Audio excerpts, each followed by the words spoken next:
આજના યુગમાં જ્યારે માણસ જીવતા જીવત કોઈને કામ નથી આવતો તો મૃત્યુ પછી આશા જ રાખવાની, પરંતુ હજુ પણ માનવતા મરી પરવાતી નથી। કારણ કે ભરત ભલે હવે આ દુનિયામાં ન રહ્યો હોય, પરંતુ ભરત હજુ પણ 3 લોકોના શરીરમાં જીવંત રહ્યો છે। વૈષ્ણવજન તો તેને કહીજે, પીડ પરાય જાને રે। ભરત ઉંમર 25 વર્ષ। માણસામાં રહેતા ભરતને ભર યુવાનીએ બીમારીએ એવી રીતે ભરડામાં લીધો કે ભરત શરીરથી તો જીવંત હતો, પરંતુ ભરતનું બ્રેન મૃત્યુ પામી ચૂક્યું હતું। એટલે કે ભરત તબીબોના મતે બ્રેન ડેડનો શિકાર બન્યો હતો। મોતની પથારી પર સૂતેલી કોઈ પણ વ્યક્તિ કે તેના પરિવારને એ આશા જરૂર હોય છે કે તે બચી જશે, પરંતુ મૃત પથારીએ પડેલા ભરત અને તેના પરિવારને એ વાતની પ્રતીતિ થઈ ચૂકી હતી કે હવે હાડ માંસનું બનેલું આ શરીર કંઈ કામનું નથી। કંઈક કરવું જ હોય તો કંઈક એવું કરવું જોઈએ જે બીજાના માટે નવજીવન રૂપ સાબિત થાય। બસ એક નાનકડા વિચારે ભરતને સદા માટે અમર બનાવી દીધો। ભરતના પરિવારને જ્યારે એ વાતનો ખ્યાલ આવી ગયો કે તેનો વહાલ સોયો હવે ક્યારેય ફરી બોલતો નહીં થાય, ત્યારે શા માટે કંઈક એવું કામ ન કરવામાં આવે કે ભરતનું અંશ બીજા માટે સંજીવની રૂપ સાબિત થાય? અને ભરતના પરિવારે ભરતની બંને કિડની અને લીવરનું દાન આપવાનો વિચાર કર્યો।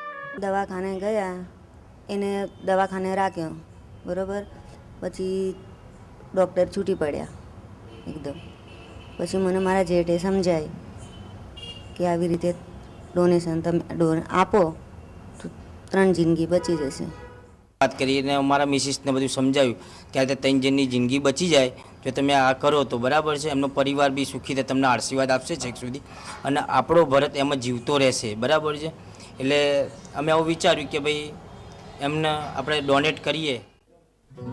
આ છે ખેરાલુનો રાજેશ સાધુ, એક એવી વ્યક્તિ જેનો ભરત સાથે કોઈ દૂરનોય નાતો નથી।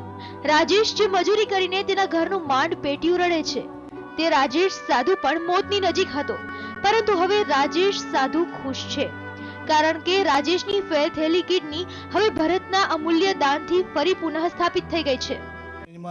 5 જણ છે, અમે મારી મધર છે, મારો ભાઈ છે, મારી મિસિસ છે, નાના ભાઈની મિસિસ છે, 2 છોકરા છે નાના ભાઈના, અને મારા 2 છોકરા છે, અને કમાવાળો હું એકલો જ હતો ઘરમાં।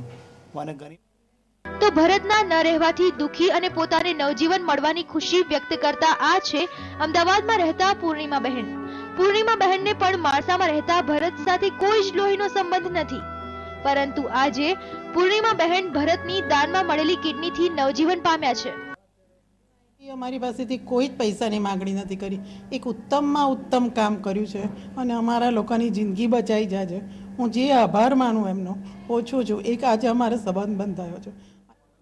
તો અમદાવાદમાં પીએસઆઈ તરીકે ફરજ બજાવતા બાબુભાઈ સોલંકી ખૂબ જ ખુશ છે, કારણ કે બાબુભાઈ સોલંકી માટે પણ ભરત જીવનભરની યાદ બની ગયો છે।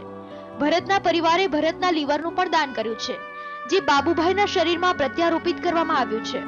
પ્રભુ એના આત્માને શાંતિ આપે અને તેના દ્વારા મને લીવર મળી, નવી જિંદગી મળી। શું કહેવું છે એમને જે આ કામ કર્યું છે એને લઈને? એના પિતાનો હું ઘણો આભાર માનું છું, કુટુંબીજનોનો। માણસામાં માણસાઈનું અકલ્પનીય ઉદાહરણ આપનાર ભરત અને તેના પરિવારે 3 નવી જિંદગીઓને નવજીવન આપ્યું છે। તો કરુણતા એ પણ છે કે માણસામાં રહેતા ભરતના પરિવારે કરેલા અદ્ભુત કાર્યને માણસાના ગામ લોકો બીજી નજરે જોઈ રહ્યા છે। ગામ લોકો એવું માની રહ્યા છે કે ભરતના પરિવારે ભરતના અંગોને વેચી માર્યા છે। હશે જે પણ કંઈ હોય, ભરત ભલે શરીરથી હવે આ દુનિયામાં ન રહ્યો હોય, પરંતુ ભરત હંમેશા 3 લોકોના શરીરમાં જીવંત જ રહેશે। 25 વર્ષના ભરતે મૃત્યુ બાદ પણ 3 વ્યક્તિઓના જીવ બચાવ્યા છે। ત્યારે એટલું જ કહેવાનું મન થાય કે શું ખબર ક્યાં લઈ જાય છે આ જિંદગી? ક્યારેક માત્ર વિચારોમાં જ પૂરી થઈ જાય છે આ જિંદગી। છે જીવન તો પરોપકાર કરી લેજો, બાકી તો અચાનક જ પૂરી થઈ જાય છે આ જિંદગી। કેમેરામેન પુખરાજ શર્મા સાથે જિગ્નેશ પટેલ, TV9 અમદાવાદ।